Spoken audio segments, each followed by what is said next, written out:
والصلاة والسلام على أشرف الأنبياء والمرسلين وعلى آله وصحبه أجمعين.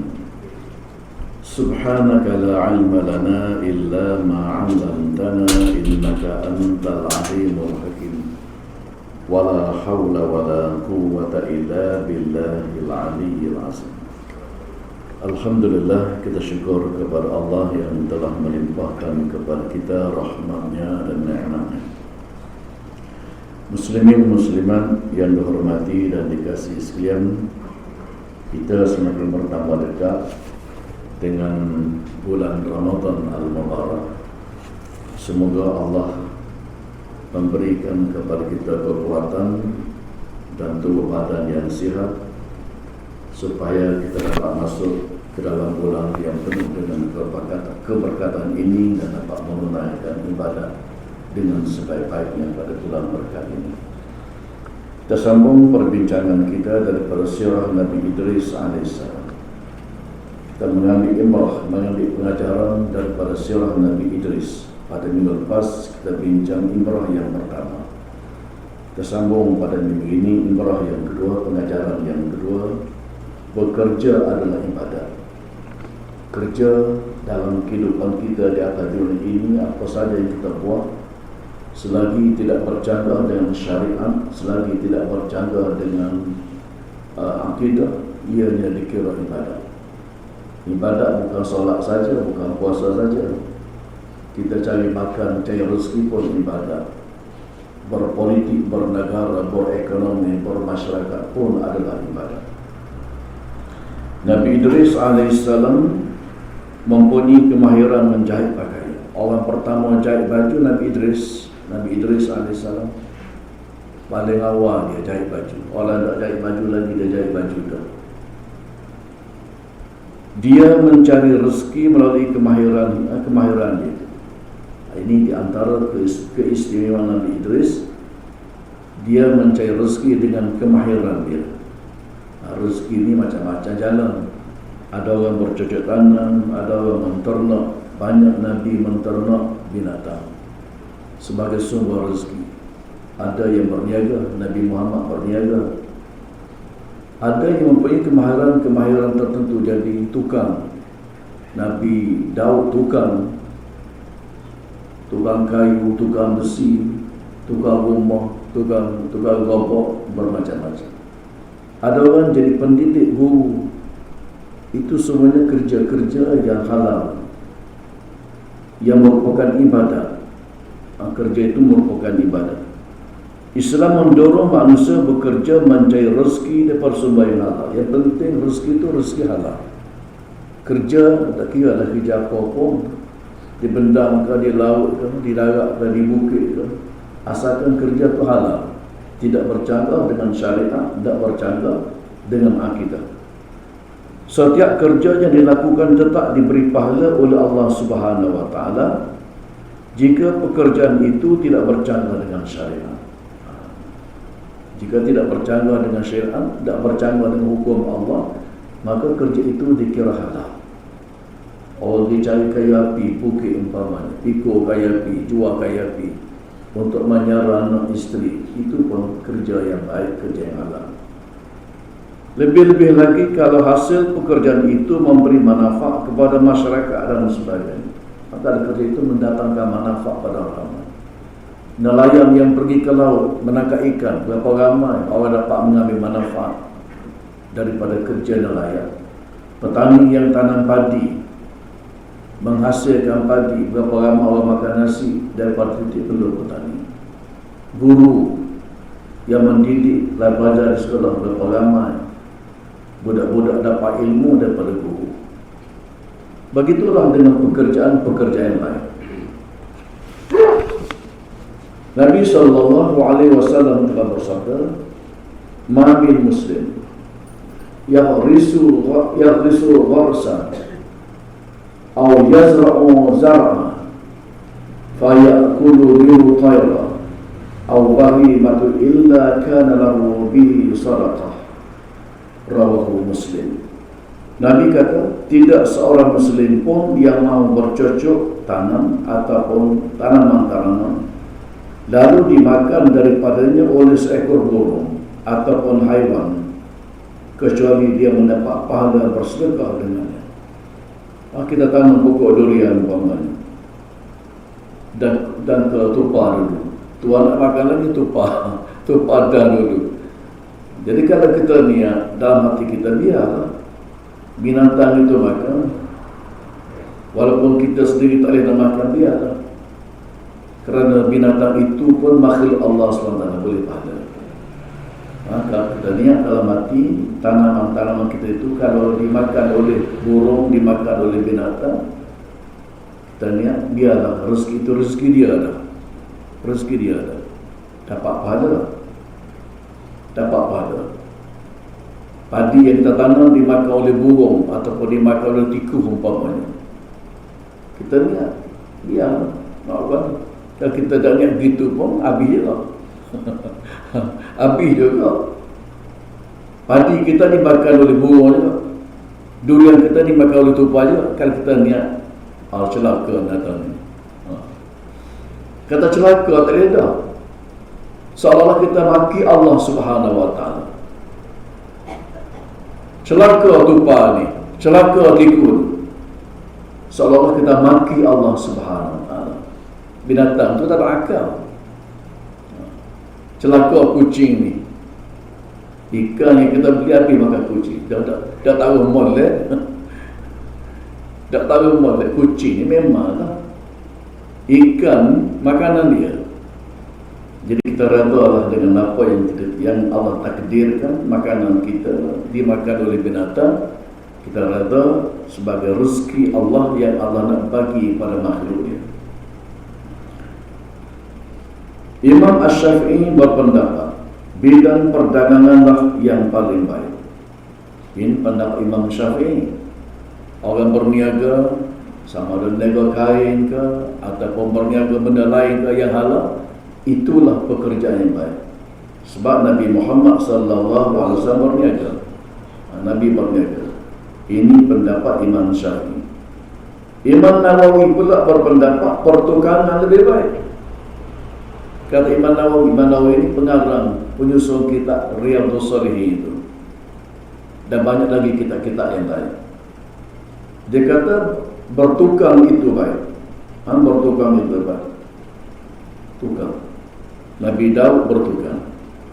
Ulama-ulama yang lain pula berpendapat bidang pertanian lebih baik kerana lebih banyak bertawakal kepada Allah Subhanahu Wa Taala dan banyak berbakti pada masyarakat. Nabi Ayub adalah seorang petani. Bertani lebih baik kata setengah ulama, kerana bila bertani hati kita tu bergantung kepada Allah, bertawakal kepada Allah. Lepas baru kita tanam, kita membaca dan kita siram baik, hati kita tu terserah pada Allah SWT supaya Allah jaga. Tanaman yang kita tanam ni, betik yang kita tanam ini terus hidup dan subur. Mempelam yang kita tanam tu hidup dan subur. Kadang-kadang tu dalam keadaan kita bertawakal pun ada gangguan-gangguan depan makhluk. Kat Paluh tu babi banyak. Paluh dia burung. Babi depan bukit losong turun. Jadi orang tanam benda-benda yang kegemaran dia, ubi terutama sekali, dan dia dulu ubi. Jadi kalau tak pagar, kalau tidak ada ikhtiar, dan dia dulu. Pokok-pokok lain boleh main lagu. Ubi itu makanan dia. Pokok lain. Ada itu juga. Mesti ada sepokok dua. Tak banyak, ada sepokok dua aja. Kadang-kadang main ganggu juga.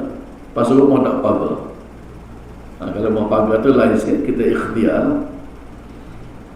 Jadi tanaman yang kita tanam itu lebih banyak hati kita bertawakal kepada Allah, bergantung kepada Allah, dan lebih banyak mendatangkan manfaat pada orang ramai. Padi umpamanya, semua makan nasi belaka.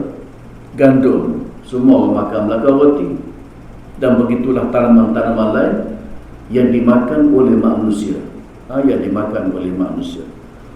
Bagaimanapun kesemuanya itu ada kelebihan yang tersendiri. Tanam apa pun, buat kerja apa pun, semuanya ada kelebihan yang tersendiri. Kerana pada satu ketika seorang lelaki pemuda berjalan cepat di depan Nabi. Nabi tegur, lagi ke mana ni? Pagi-pagi ni jalan cepat-cepat ni.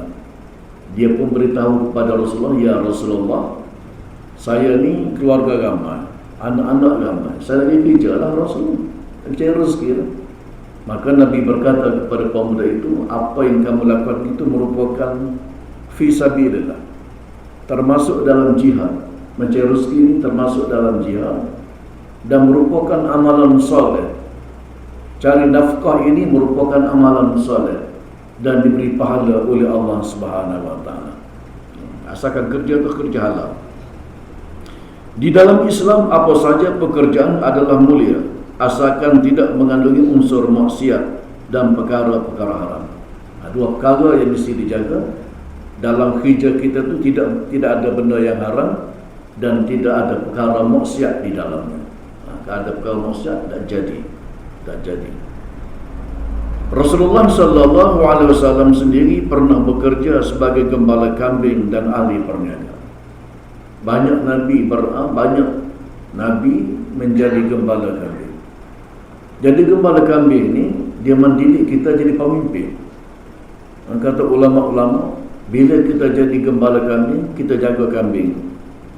Dan kita ni sebagai orang yang bertanggungjawab nak didik manusia untuk jadi pemimpin yang baik.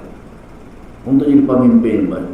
Nabi Muhammad ketika di rumah Halimatus Sa'diyah, dia ada bantu membela kambing. Sebab keluarga Halimatus Sa'diyah ni bela kambing. Dan Nabi juga berniaga. Nabi bawa barang dagangan Siti Khadijah radhiyallahu anha daripada Mekah ke Syam. Syam tu Syria hari ini. Syria yang dilanda dengan gempa bumi hari ini. Dua negeri yang sedang mengalami penderitaan, rakyatnya sedang menderita hari ini. Negeri Turki dan juga negeri Syam. Sahabat-sahabat kita daripada Malaysia ada yang dah pergi ke Turki, Yayasan Aman Malaysia, jadi dipimpin oleh Haji Hussein Ismail, orang terbakar Bukit Bayung, sahabat kita, bawa sumbangan untuk dibagi kepada mangsa-mangsa gempa bumi yang berlaku di negeri Turki. Gempa bumi ini satu di antara tanda-tanda dunia akhir zaman. Gempa bumi ini satu daripada tanda, banyak tanda-tanda lain. Banyak dah timbul tanda-tanda dunia akhir zaman ni. Nak kiamat ni banyak dah tanda-tanda kecil tu. Cuma tanda besar tak berlaku lagi. Tanda kecil-kecil tu banyak dah kita nampak berlaku hari ini, berlaku di beberapa tempat, termasuk gempa bumi. Gempa bumi berlaku kat Jepun, berlaku kat Indonesia, berlaku kat Nepal, berlaku kat beberapa tempat. Dan yang terakhirnya berlaku di negeri Turki, negeri awal Islam, dan begitulah juga di negeri Syria, juga negeri awal Islam. Jadi kalau kita ada orang minta derma umpamanya, kita beri lah. Kerana setiap sumbangan kita itu ada nilainya di sisi Allah Subhanahu wa taala. Jadi Nabi kita Muhammad sallallahu alaihi wasallam berniaga dan juga bela kambing, jadi gembala kambing. Nabi Musa 10 tahun jadi gembala. Ketika dia pergi ke negeri Madian, bekerja dengan Nabi Syuaib alaihissalam. Nabi Musa bekerja dengan Nabi Syuaib. Akhir sekali jadi natu Nabi Syuaib, berkahwin dengan anak yang kedua Nabi Syuaib yang bernama Sapora. Dia dua beradik. Dengan Nabi Syuaib ini ada anak dua beradik. Nabi Musa mengambil adiknya yang bernama Sapora. Jadi gembala selama 10 tahun. Para sahabat radhiyallahu anhu, ada yang berniaga di pasar dan ramai yang berdikari. Berdikari itu mana kerja sendirilah. Dia sendiri, dia lebih bebas. Kalau kita bekerja dengan orang lain tu tak bebas sikit, kena ikut time dia. Kalau tak ikut time tak boleh lah kita kerja dengan orang. Sepatut masuk kerja pukul 8, pergi kerja pukul 8.30. Setengah jam tu, setengah jam curi time tu. Sedangkan majikan membayar gaji tiap bulan tak kurang sikit. Tapi bila kita mencuri masa ketika bekerja, pergi masuk dalam pejabat dulu,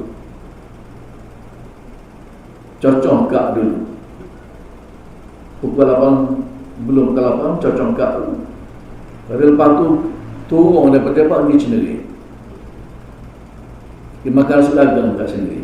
Berapa minit daripada bangunan tinggi Wisma pergi ke sendiri mengambil masa. Duk makan congok situ, masa dulu habis itu. Lepas tu balik daripada sendiri ke bangunan Wisma Persekutuan Wisma lagi. Ada orang macam tu. Artinya mereka telah mencuri masa. Kalau kerja sendiri tak ada masalah. Kerja sendiri pun tak bagus. Apatah lagi kita bekerja dengan majikan, lagi tidak bagus kerana dikira sebagai mencuri masa. Rasulullah sallallahu alaihi wasallam sentiasa menggalakkan umatnya bekerja.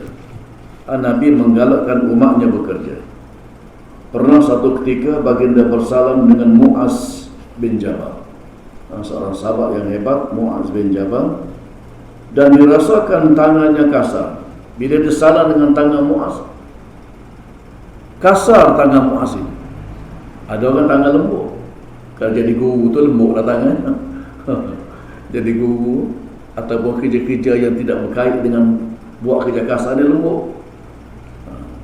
Bila Nabi sentuh tangan Mu'az, Nabi bertanya, Mu'az, kenapa tanganmu ni kasar? Nabi bertanya Mu'az bin Jabal. Mu'az Jabal orang alim. Maka Mu'az bin Jabal menjawab, dia kata tangan dia kasar ini kerana bekerja di ladang untuk mencukupi rezeki keluarganya. Dia bekerja di ladang bercocok tanam untuk mencukupi rezeki anak beranaknya, rezeki keluarganya. Mu'az berkata kepada Rasulullah sallallahu alaihi wasallam. Lalu Rasulullah sallallahu alaihi wasallam mengucapkan syabas kepada Mu'az. Nabi kata semoga Mu'az tidak disentuh oleh api neraka. Nabi kata gitu. Semoga Mu'az tidak disentuh oleh api neraka. Mu'az pergi cari rezeki, bercocok tanam sampai tangannya jadi kasar. Jadi tukang pun begitu juga. Tukang kayu tu, tukang tangan kasar. Nabi kata semoga Mu'az tidak disentuh oleh api neraka. Ucapan itu merupakan motivasi kerja kepada para petani. Motivasi di mana beri semangat, memberi dorongan, memberi perangsang, itu motivasi. Seorang guru memberi motivasi kepada muridnya supaya rajin. Ahli motivasi, umpamanya dia beri semangat. Orang yang lemah semangat, diberikan semangat, dan semangat jadi subuh balik semangat. Itu motivasi. Nabi beri motivasi. Nabi ini seorang motivator. Dia memberikan motivasi kepada para sahabat. Jadi ucapan Nabi itu merupakan motivasi kepada para petani. Baginda juga pernah mendorong bekerja dengan sebagai tukang. Nabi juga pernah mendorong orang bekerja sebagai tukang. Nabi Daud makan hasil pada tangannya sendiri sebagai tukang besi. Nabi Daud kerjanya buat pedang, buat baju besi. Dia petik dengan jari dia, kerah besi itu dia petik dengan jari dia. Nabi Daud AS. Allah kurniakan kelebihan pada Nabi Daud. Pertama sekali, suaranya merdu. Nabi Daud ni suaranya lunak. Bila dia baca kitab Zabur, burung kat tengah terbang tu turun mendengar suara Nabi Daud membaca kitab Zabur. Yang kedua, Nabi Daud gagah. Dia petik besi itu, dia nak buat baju besi, nak buat pedang dan seumpamanya dengan tangan dia je. Tidak bakar dalam api dah. Dia petik dengan jari dia je. Gagahnya Nabi Daud. Ketika berlaku peperangan di antara Talut dengan Jalut. Jalut ini raja yang tidak beriman kepada Allah. Talut raja yang beriman kepada Allah SWT. Dalam surah Al-Baqarah itu cerita Talut dengan Jalut ni. Nabi Allah Daud AS pada waktu itu dia masih budak lagi, sekitar belas tahun. Dia duduk sebelah Talut menentang Jalut. Duduk sebelah Talut. Dia tarik bidah ni, bidah macam bidah budak-budak, bidah burung, lastik. Dia tarik, dia uting kepada Jalut, kena muka ni, dia rebah dan mati. Hebatnya Nabi Daud AS. Akhir sekali ketika Talut meninggal dunia, Raja Talut meninggal dunia, maka Nabi Daud yang telah dikahwinkan dengan anaknya, Talut ni mengahwinkan Nabi Daud dengan anaknya pada masa itu tak Nabi lagi, dikahwinkan dengan anak dia, dan dialah yang menjadi raja selepas daripada itu. Bila Talut meninggal dunia, maka Nabi Daud diangkat menjadi raja pada masa itu. Nabi yang diberikan kerajaan oleh Allah SWT ialah Nabi Daud, Nabi Sulaiman, Nabi Muhammad SAW, dan juga Nabi Yusuf. Empat orang Nabi ini diangkat, diberikan kerajaan oleh Allah SWT. Nabi Daud raja, Nabi Sulaiman pun raja, Nabi Muhammad pemimpin Madinah, pemimpin kerajaan Madinah. Nabi berhijrah daripada Mekah ke Madinah, menegakkan kerajaan di Madinah, kerajaan Islam di Madinah. Adapun Nabi Yusuf menjadi menteri kanan kerajaan Mesir pada waktu itu, menteri ekonomi, menteri yang berkaitan dengan PT. Nabi Yusuf AS. Nabi kita Muhammad SAW puji Nabi Daud sebagai tukang besi, buat besi, dan satu pekerjaan yang sangat baik, di mana Nabi SAW menyatakan tiada seorang pun memakan suatu makanan yang lebih baik daripada apa yang dia makan hasil pada kerja tangan. Nabi kata makanan yang paling baik ialah makanan daripada kerja tangannya sendiri, dan sesungguhnya Nabi Daud itu makan daripada kerja tangannya. Nabi Daud, dia buat baju besi, dia jual baju besi, dia buat senjata, dia jual. Dia makan daripada titik peluhnya sendiri, daripada kerja tangannya sendiri. Maka orang yang jadi tukang besi itu bukan kerja hina. Walau peluh, kadang-kadang bau tengik peluh, orang tukang ni peluh, buka sikit peluh. Tetapi kerja ini kerja Nabi, bertukang ini kerja Nabi, jadi tukang jahit pun kerja Nabi, berniaga pun kerja Nabi, menternak pun kerja Nabi. Semua kerja itu mulia. Semua kerja itu mulia. Jadi guru pun mulia juga.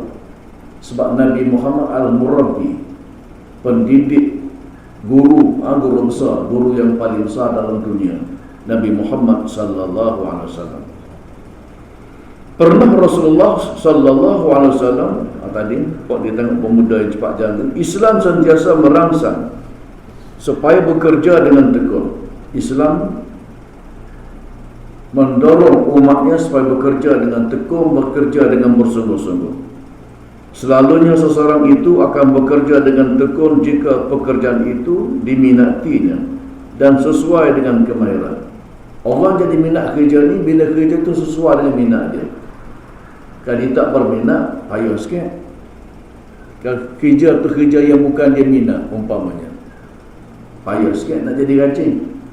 Tapi kalau kerja tu kerja yang dia sesuai dengan minat dia, dia bekerja dengan tekun, dia bekerja dengan bersungguh-sungguh, sesuai dengan kemahiran dia.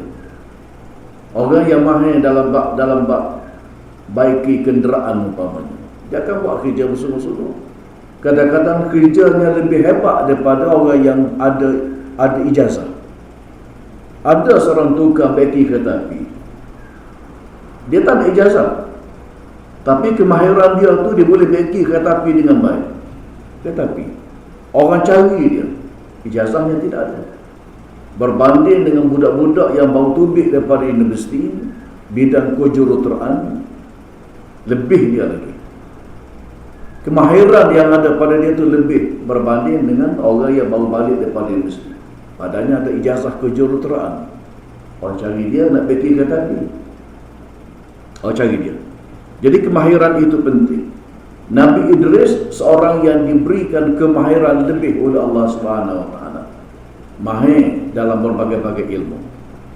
Jika pekerjaan itu tidak diminati dan bukan bidang kemahirannya, bukan bidang kemahiran dia tak minat, maka kesannya dari segi productivity adalah negatif.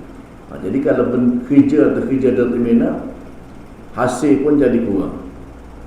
Hasil jadi kurang kalau dia tak minat dalam bidang tu, ataupun dia tidak ada kemahiran dalam bidang tu. Orang buat siap 10, dia baru 2 baru. Sebab apa? Sebab dia tidak mahir. Ataupun kalau dia mahir pun dia tak minat, tak jadi lah. Tak jadi. Dia tidak minat, tak jadi. Orang yang bekerja dengan titik peluhnya sendiri lebih mulia daripada minta sedekah. Minta sedekah ni jatuh air muka. Minta sedekah, Islam tidak menggalakkan orang minta sedekah, tetapi suruh bekerja. Al-yadul ulya khairun minal yadis sufla. Nabi SAW menyatakan tangan di atas lebih mulia daripada tangan di bawah. Tangan di atas orang yang bersedekah itu lebih mulia daripada tangan yang peminta sedekah. Tubuhnya tak cacat, tak sakit, tapi minta sedekah. Ada orang tua, uzur, tapi dia tidak minta sedekah. Dekat bank Islam kat Kuala Terengganu tu ada orang tua, dia jual kepek kan. Panggil apa dia? Lipat, kepek lipat tu panggil apa dia? Lipat tu panggil apa dia? Api-api. Dia tak minta sedekah, tapi dia jual benda tu. Orang tua. Ini satu daripada kemuliaan. Dan kalau kita pergi kat bank, nampak dia, kita beli kan? Tolong dia. Kita beli tolong dia. Dia tak minta sedekah, tapi dia jual. Dia jual. Orang pun tak halau dia. Dan banyak lagi contoh-contoh yang lain. Di pasar Kedapaya ada seorang perempuan yang berasal daripada Besut. Tangannya sekat baru dia. Tak ada tangan 2 belah. Tak ada tangan 2 belah. Kaki setakat paha je. 2 belah kaki tak ada. Seorang perempuan yang berasal daripada Besut yang duk jual di Kedapaya. Dia tak minta sedekah. Dia jual. Barang laku pula barang dia. Orang kata kaya dia. Kaya. Dia jual barang-barang jenis-jenis makanan-makanan rena. Dia jalan dengan kereta yang pakai bateri itu. Bukan kereta. Pakai bateri itu. Dia tidak minta sedekah, tetapi dia bekerja. Itulah kemuliaan yang disebutkan oleh Rasulullah sallallahu alaihi wasallam. Para sahabat di kalangan muhajirin yang berhijrah ke Madinah tidak meminta sedekah. Sahabat daripada Mekah, golongan muhajirin yang berhijrah ke Madinah, dia tak minta sedekah. Dia minta sedekah. Sebaliknya memulakan penghidupan baru dengan bantuan orang-orang Ansar. Mereka tu bukan orang bangsa Mekah tu, mereka ada kebun, ada ternakan, mereka tinggalkan ternakan mereka tinggalkan kebun-kebun mereka. Hijrah bersama Nabi ke Madinah. Bila sampai di Madinah, mereka tak minta sedekah, tapi mereka tanya di mana pasar.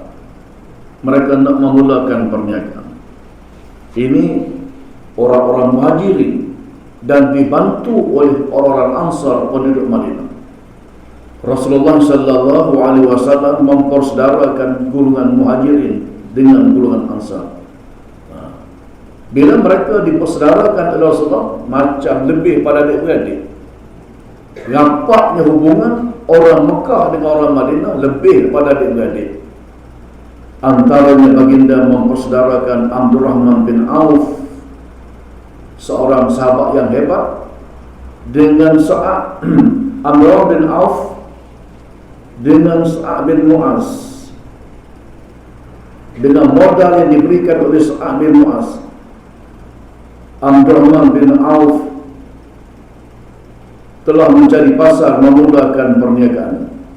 Dengan ketekunan bekerja, akhirnya beliau berjaya menjadi seorang jutawan. Abdurrahman bin Auf adalah jutawan Islam yang hebat. Kau tanya dia, apakah rahsia kamu ni jadi jutawan, kamu jadi maju dalam perniagaan? Maka kata Abdurrahman bin Auf, aku tidak pernah tipu pelanggan-pelanggan aku. Aku tak pernah jual barang cacat. Aku jual barang yang berkualiti pada pelanggan-pelanggan aku. Aku tak pernah jual barang dengan harga mahal. Aku jual dengan harga murah. Jual murah apa? Bila laku banyak, untung juga. Itulah rahsia kejayaan Abdurrahman bin Auf. Konsep kerja dalam Islam ialah kerana Allah, untuk mendapat keredaan. Kita kerja kerana Allah, bukan kerana apa. Untuk mendapat keredaan Allah Subhanahu wa taala. Sedangkan dalam sistem sosialisme ataupun sistem kapitalisme, manusia bekerja kerana manusia. Kapitalisme ialah satu amalan orang barat, Amerika, Eropah barat, yang kuat menindas yang lemah. Yang pekerja ditindas oleh majikan-majikan mereka untuk mendapat keuntungan yang banyak. Pernah satu ketika berlaku di pelabuhan Boston di Amerika. Dia cuah teh ni dalam laut supaya harga teh ni stabil. Sampai laut menjadi merah. Di pelabuhan Boston di Amerika ni, air laut menjadi merah macam air teh. Dan pernah satu ketika anak ayam, berjutaan ayam dibunuh. Nak jaga ayam itu supaya kekal harga tinggi. Jadi kalau ayam banyak, murah harganya. Macam duku juga, kalau banyak dak duku tak boleh keluar tekan dah. Dia stop walk lagi tekan, murah. Sama-sama dulu duku ni mahal. Lah ni duku murah adalah ni. Kenapa? Kerana banyak bertambung-tambung dalam pasar, jadi murah. Jadi bila barang banyak, dia murah. Pembelinya tak ramai mana. Dan ni musaking mahal. Pakat tanah musaking berlaku lagi. Sikit lagi musaking murah. Murah musaking sikit lagi. Sebab apa? Bila barang banyak, pembelinya taklah tambah. Barang pun akan jadi turun. Itu teori ekonomi. Betul teori itu betul. Jadi negara-negara kapitalisme barat ni, negara Amerika, Eropah barat ni, dia tindah pekerja-pekerja dia, diberi bayaran upah dengan harga murah. Yang bekerja di ladang-ladang kapas, umpama di Amerika, negro bekerja, dibayar dengan harga murah. Maka pekerja-pekerja ini berontak lawan majikan-majikan dia. Akhir sekali berlakulah negara yang disebutkan sebagai negara sosialis macam Rusia. Rusia dulu negara kapitalis juga asalnya, tapi menjadi negara sosialis bila bawah-bawah lawan kerajaan. Orang bawah lawan orang atas. Sama aja. Sistem kapitalis ke sistem sosialis ke sama-sama menindas manusia. Sama-sama menindas manusia. Sama aja. Halal dan haram tidak ada dalam sistem kapitalis ke, dalam sistem sosialis ke, ada halal haram dalam halal dan haram. Tetapi dalam sistem ekonomi Islam ini ada halal dan ada haram. Pekerjaan dalam Islam terbatas pada yang halal saja, manakala yang haram tidak diizinkan oleh Allah SWT. Sebab itu tidak ada riba dalam kehidupan orang Islam. Tak ada tipu menipu, tidak ada tindas menindas. Tidak ada unsur penindasan di dalam sistem ekonomi Islam. Ajaran Islam ini ajaran untuk menyelamatkan manusia. Pekerjaan-pekerjaan yang ada unsur syirik umpamanya, yang ada unsur najis, maksiat, ada unsur zalim, ada diharamkan. Kalau kerja tu, jenis kerja tak ada najis, berkait dengan babi, berkait dengan anjing, berkait dengan arak, semuanya tak boleh. Jual arak, minum arak, basuh gelas arak, jadi dalam lori bawa arak, semua tak boleh. Tanah dokol untuk dijual kepada kalangan tak boleh juga. Kait dengan haram, najis. Benda yang berkait dengan haram, berkait dengan najis, berkait dengan syirik, berkait dengan maksiat, semuanya tak boleh lagi. Nabi SAW menyatakan, sesungguhnya Allah dan Rasulnya melarang orang menjual beli arak. Jual beli arak tak boleh, jual bangkai tak boleh. Pernah dalam masyarakat kita ni, orang jual bangkai, lembu mati dah, mati kerana dilanggar oleh kenderaan, dia ambil, dia lapor, dia jual. Pernah berlaku kat Kelantan satu ketika dulu. Binatang hak mati dah, dia lapor, dia jual. Hak curi pun dia juga. Orang tambak lembu sebelum korban tu, beli lembu tambak dulu, dia kita tangkap lapor atas lori. Lapor atas lori. Itu berlaku di Kelantan. Dalam masyarakat ni ada hak baik, ada hak jahat. Hak jahat pun ada juga. Nabi kata tak boleh jual, tak boleh jual bangkai babi ataupun lain-lain yang haram. Maka orang bertanya kepada Rasulullah sallallahu alaihi wasallam, ya Rasulullah, tahukah tuan lemak bangkai, lemak daripada tubuh binatang yang dah jadi bangkai? Sesungguhnya lemak bangkai digunakan untuk cat kapal dan meminyakkan kulit, dan orang menggunakan untuk lampu penerang. Sahabat berkata kepada Rasulullah, maka Nabi jawab, tidak, dia tetap haram. Walaupun lemak sekalipun daripada tubuh binatang yang dah jadi bangkai, tak boleh. Lalu Rasulullah menerangkan hal itu. Allah memerangi bangsa Yahudi. Sesungguhnya setelah Allah haramkan kata mereka lemak bangkai itu, orang Yahudi biasa ambil lemak bangkai ni, lalu mereka cairkan. Orang Yahudi ni ambil lemak bangkai, dia cairkan jadi lemak, dia cair, kemudian menjualnya dan memakan hasil penjualan itu. Nabi kita tak boleh kita jual bewak ke untuk mendapat hasil, ataupun jual babi hutan. Babi hutan ni wanita tu. Yang Cina beli ni biasa hak putih tu, hak merah. Ada orang tangkap babi hutan ni, jual babi hutan. Tak boleh. Tak boleh, benda yang haram tak boleh jual.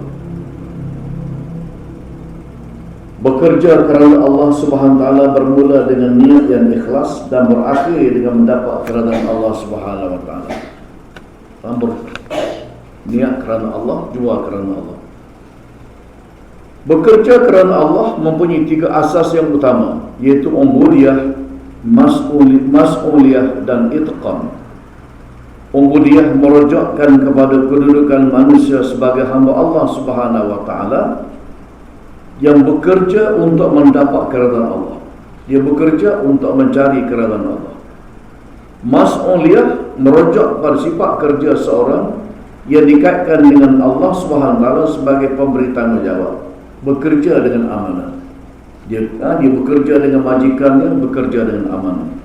Sebagai kerja yang dilakukan akan dipersoalkan oleh Allah Subhanahu Wa Taala.